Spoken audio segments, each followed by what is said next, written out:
조선은 하나오션에서 아쉬운 소식이 나왔습니다. 우리나라가 될 수 있다. 막 이런 이야기가 시장에서 일파만파 막 퍼지기 시작을 하면서 기대감이 확 올라왔는데 하나오션은 조방 원전 같은 경우에 시장에서 어떤 이야기가 최근에 나왔냐면 삼성전자, SK 하이닉스가 흔들리고 반도체주들이 흔들리다 보니까 전력주들도 같이 동력을 좀 잃었어요. 그럼 여기서 시장이 선택할 수 있는 선택지 조방 원전 중에서는 방산 가장 높은 증가율을 보인다라고 합니다.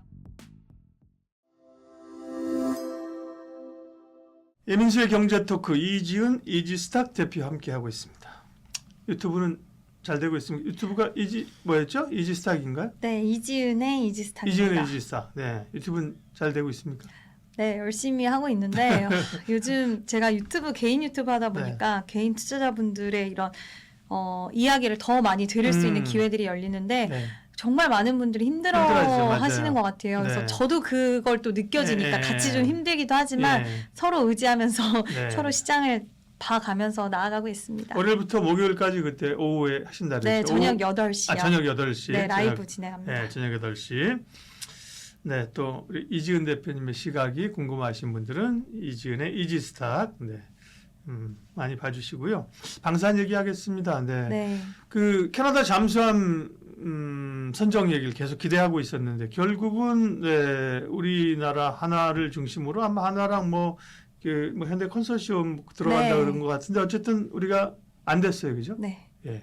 그 영향도 오늘은 시장에 있네요, 그죠? 네, 일단 굉장히 아쉬웠던 부분이고 사실 처음에는 독일이 될 것이다라는 의견이 많았어요. 이제 나토 회원국 안에서 진행이 될 것이다. 근데 시간이 지남에 따라서 아니다, 50대 50이 가능할 수 있다. 또 시간이 지나면서 한 이틀 전에는 우리나라가 될 수 있다. 막 이런 이야기가 시장에서 일파만파 막 퍼지기 시작을 하면서 그 어느 때보다 기대감이 확 올라왔는데 뚜껑을 열어보니까 독일이 됐다라는 소식이 어제 저녁에 나왔어요. 네, 딱 보는데 저도 큰일 났다 이 생각이 먼저 들더라고요.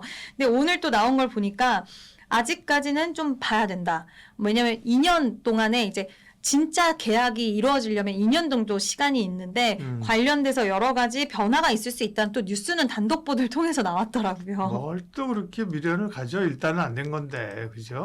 그렇죠. 이게 또 갖고 계시는 분들에게 희망 고문이 될 수는 있겠지만 새롭게 이 기사를 보고 사시면 안 될 것 같고요. 일단은 하나오션은 그들이 갖고 있는 그런 사업과 본업에 이제는 캐나다 잠수함은 일정 끝났다라고 생각을 하고 나중에 뒤바뀌면 땡큐다라는 생각을 하시면서 보는 게 맞을 것 같고요. 물론 이제 뭐 정부에서 이런 얘기를 했어요. 캐나다 말고도 또 그죠? 우리가 잠수함으로 다른 국가들 이런 걸 했지만 뭐 캐나다 끝난 게 아니에요. 이건 아닌 것 같고. 그쵸. 어쨌든 간에. 그러면 어쨌든 오늘은 이제 캐나다 잠수함 얘기가 있었으면 그것 때문에 뭐 어제까지는 방산주를 보자 오늘은 아니다라고 얘기를 할 건 아니고 우리가 그랬잖아요. 방산주 전체를 하반기에 다시 어떤 그 주도주의 반열에 올 수 있냐라고 보는 건데 그러면 결국은 이제 수주나 실적이잖아요. 그죠? 그런 부분들에 대한 기대감은요. 네, 개인적으로는 방산이 우리가 조방원전 이렇게 해서 많이 이야기를 했는데 조선은 하나오션에서 아쉬운 소식이 나왔습니다.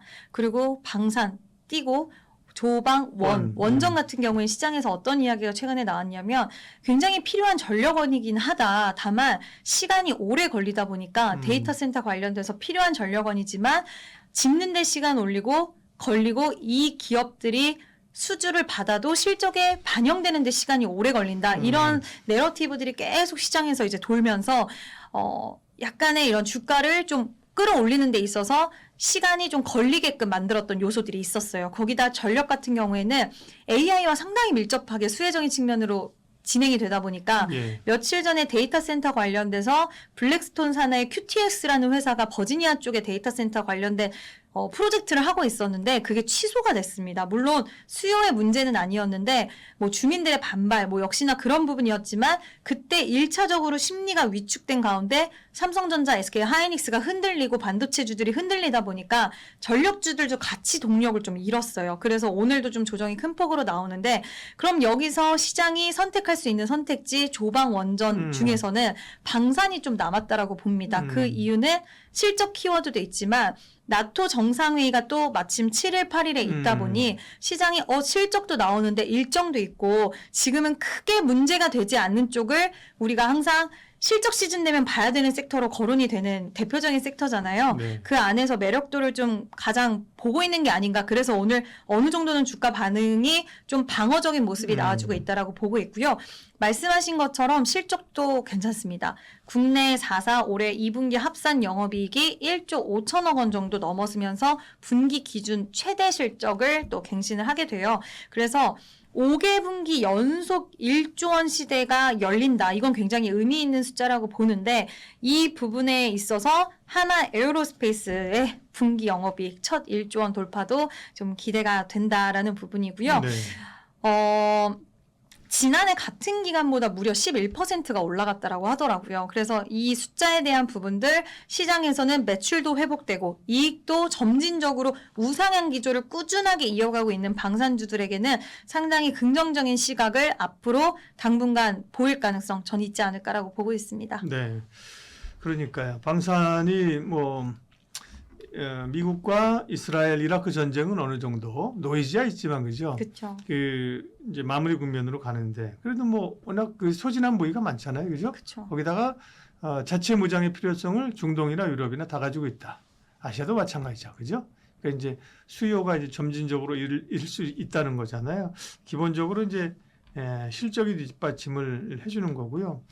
방사는 이제 그 중에서 이제 뭐 자주포냐, 탱크냐, 비행기냐, 미사일이냐, 뭐 이런 거죠. 섹터별로 이제 그런 거잖아요. 그러니까 사실은 중동에서 전쟁을 보니까 미사일이나 방어체계가 굉장히 중요하구나, 그죠? 네. 그래서 LIG, DNA인가요? 네, 바뀌죠? DNA요. 네, 그다음에 하나 에어로스페이스는 다 잘한다. 현대로탄만 못 갈리고 있냐? 현대로탄도 그러고 그죠?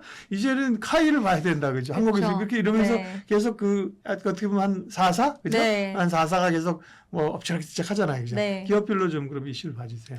네, 일단 하나 에어로스페이스 시장은 계속 제일 관심을 두고 있고요. 하나 에어로스페이스는 영업이익 첫 1조 원 돌파를 지금 기대를 하고 있는데 폴란드를 비롯해서 유럽 쪽에 이제 매출이 인식되는 부분들을 보고 있고 뭐 호주 그리고 이집트도 실적이 어느 정도 기여는 좀 될 것 같습니다. 네. 하반기에는 지금 5조 원 규모의 미국에서 지금 자주포 관련된 우선 협상 대상자 선정이 있어요. 여기서도 또 독일과 붙습니다. 라인메탈과 붙게 되는데 관련돼서 일단 그 기대감이 남아있는 상황이고 사우디에서도 프로젝트 그리고 스페인도 자주포 사업 그리고 폴란드 추가 계약 이런 식으로 하반기만 하더라도 모멘텀 줄줄이 좀 있는 상황이라서 하나 에어로스페이스는 이 부분 시장은 좀 바라보고 있고요. 그리고 현대로템도 잠깐만요. 하나 에어로스페이스 그래서 다 이제 어쨌든 간에 대장주로서 보는 게 네. 여러 모멘텀들을 다 그쵸. 가지고 예를 들면 반도체로 보면 삼성전자처럼 뭐 파운드리도 하고 설계부터 해서 다 하는 거죠. 네. 그런 어떤 종합 어떤 업체로서 그죠. 네. 하나 에어로스페이스를 보고 있고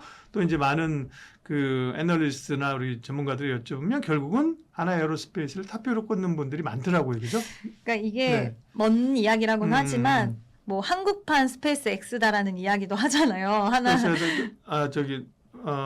스페이스X 스페이스X다. 하나 에어로스페이스. 네. 그리고 얼마 전에 이제 하나 측에서 AI와 우주항공 쪽에 55조 원 투자하겠다. 또 하나 에어로스페이스가 계속적으로 지금 한국항공 우주 지분을 늘려나가고 있어요. 맞아요. 지금 2대 주주가 됐더라고요. 네. 그래서 이런 식으로 계속 움직이다 보니까 시장에서는 한국항공 우주에 대한 이런 흡수 그리고 움직임들을 보면 하나의 맞아요. 기업들의 움직임을 보면 우주항공 모멘텀도 가장 강하다 보니까 예. 약간 1등으로 보고 있는 것 같습니다. 예, 그다음에 현대로템. 네, 현대로템도 지금 2분기 영업이익 전년 동기 대비해서 뭐 4.9% 증가할 수 있다라는 이야기가 나오고 있는데 지금 폴란드 K2 전차 수출 관련된 효과가 크게 늘었던 부분에 있어서 부담은 좀 될 수 있어요. 갑작스럽게 늘었던 부분. 근데 그럼에도 불구하고 안정적인 수익성을 잘 이어나가고 있다라는 평가가 아마 있을 거라고 보여지고 있고요. K2 전차 관련된 생산이 하반기에도 이어질 것이고 그리고 중동 뭐 이런 쪽에 신규 수주에 대한 모멘텀 여전히 살아있다. 이렇게 보시면 될 것 같습니다. 네. 현대로템도 뭐 현대로템은 또 그 철도 차량 이런 거 있잖아요. 네. 그쪽도 뭐 수주기대감들이 이렇게 있고 그죠? 좋게 네. 보는 거고요. 그다음에 최근에 사실 4사 가운데 좀 못 끼다가 좀 명함을 내미는 게 이제 한국항공우주란 말이에요. 네. 예. 한국항공우주는 정말 작년까지만 해도 명함을 못 내밀었는데 일단 2분기 영업이익 한 22% 정도 네. 증가할 수 있다라고 이야기 나오고 있고요.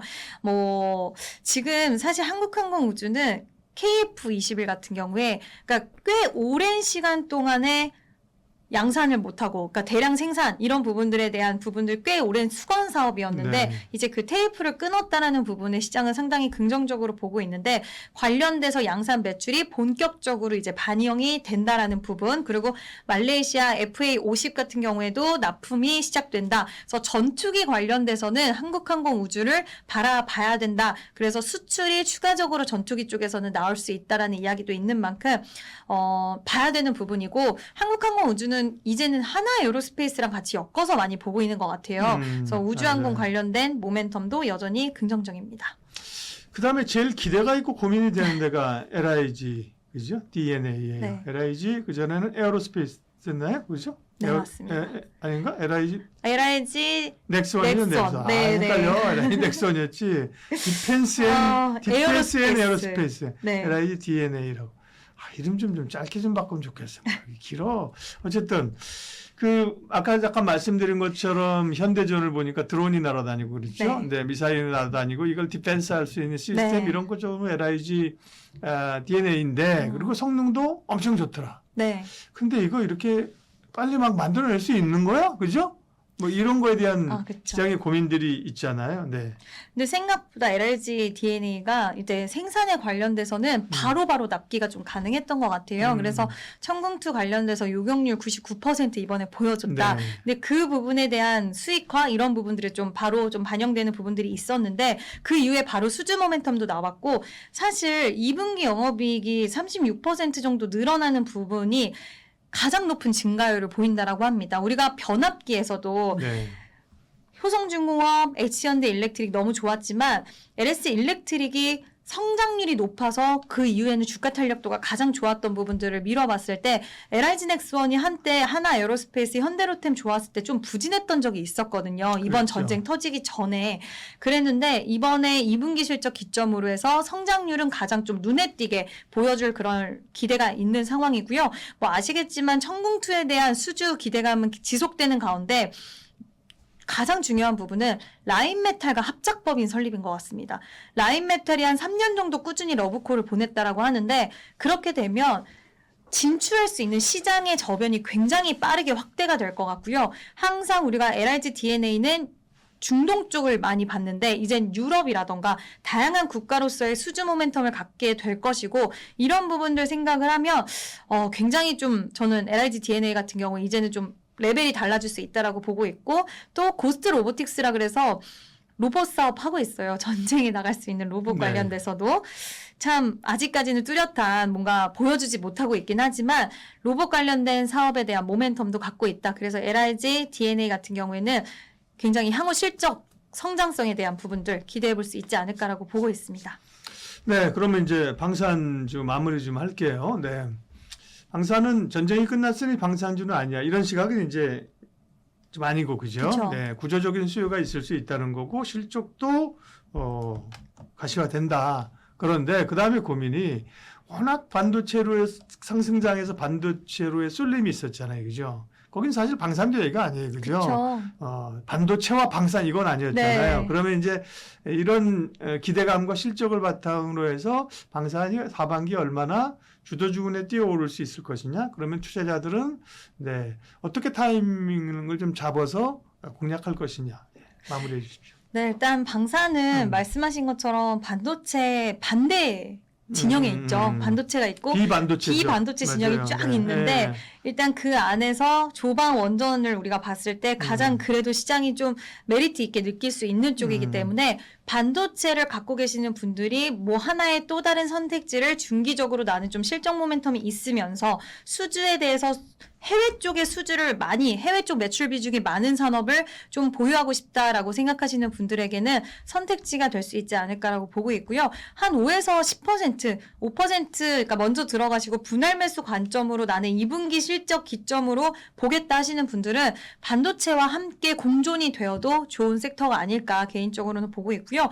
사실 방산이 계약 체결부터 생산, 납품까지 엄청 오랜 시간 동안 걸리고 그러다 보니까 해외 수주가 매출과 영업이익에 반영이 되는 게 시간이 오래 걸리는데 이제 반영이 계속적으로 되고 있고 여기에 수주가 얹어지는 시기이기 때문에 시기적으로는 투자하기에 상당히 좋지 않을까 저는 이렇게 보고 있어서 큰 비중, 반도체를 넘어서는 비중을 가져가긴 어려워도 비반도체 진영에서 한번 선택해볼 만 필요는 있다라고 봅니다. 방산 이야기 오늘 이지스탁 이지은 대표님 함께 했습니다. 고맙습니다.